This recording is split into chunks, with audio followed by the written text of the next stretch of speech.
মুহাম্মদ সাল্লাল্লাহু আলাইহি ওয়াসাল্লাম নিজের সঙ্গে আনা অল্প কিছু খেজুর হাতে করে এগিয়ে গেলেন বৃদ্ধ লোকটির দিকে। তার হাতে খেজুরগুলো তুলে দিয়ে বললেন, চাচা, এগুলো আপনি খান, আপনাকে ক্লান্ত লাগছে।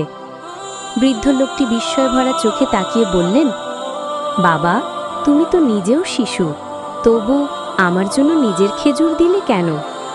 শিশু মুহাম্মদ সাল্লাল্লাহু আলাইহি ওয়াসাল্লাম মৃদু হেসে বললেন, কারো কষ্ট দেখলে, কিছু সাহায্য করতে পারলে আল্লাহ খুশি হন।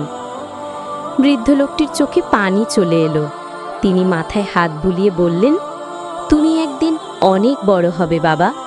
মানুষ তোমাকে ভালোবাসবে, কারণ তোমার হৃদয়টা অনেক বড়। এই ছোট্ট ঘটনার মধ্যেই লুকিয়ে আছে মহানবী সাল্লাল্লাহু আলাইহি ওয়াসাল্লামের হৃদয়ের বিশালতা। তিনি ছোট থেকেই দয়ালু, সহানুভূতি